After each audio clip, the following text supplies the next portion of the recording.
మాట ఇచ్చా, నేను ఇవ్వలేదని కూడా ఎక్కడ చెప్పను. కానీ తెల్లారి సాయంత్రం 10వ తారీఖు 9వ తారీఖు 8వ తారీఖు జరిగింది 4వ నెలలో మీటింగు. ఇదైతే వాస్తవం. వీడియోలు కూడా మీ దగ్గర సాక్ష్యాలు తీసుకోండి.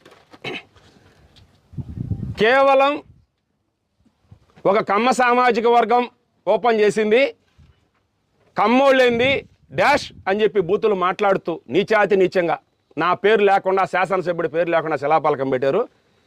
ఈ శిలాపలకాన్ని ధ్వంసం చేయాలని కుట్ర కోణం మనసులో పెట్టుకొని మేకవన్న పునిలాగా పైకి రామిడి ప్రతాప్ రెడ్డి అంటే ప్రతిపక్షంలో ఉండంగా ప్రతాప్ రెడ్డి అంటే అయ్యా మంచోడు, దేవుడు, సౌమ్యుడు, అన్నా అని పిలుస్తాడు, అమ్మ ఆప్యాయత బలగిస్తా అని చెప్పి ఇదే నోటితో మేము అందరం కూడా చెప్పాం, నమ్మాం, కలిసి ప్రయాణం చేసాం.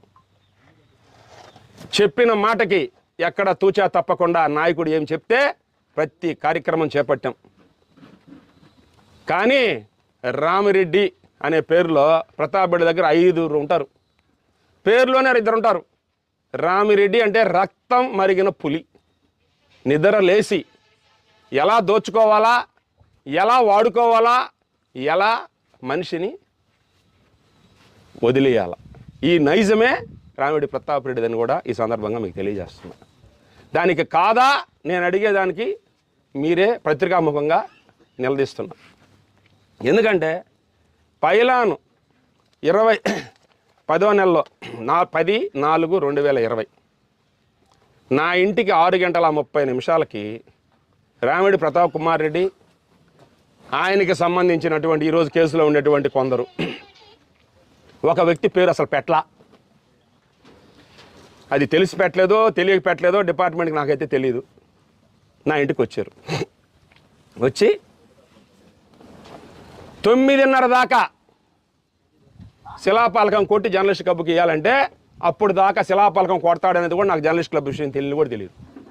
ఎందుకంటే ముందు రోజు దాకా జర్నలిస్ట్ క్లబ్ అంటున్నాడు కదా, ఇది జరిగే పని కాదు, దీని వెనక ఏదో ఉందని అనుకున్నాను. కానీ శిలాపలకం కొడతాడు నేను ఊహించలా.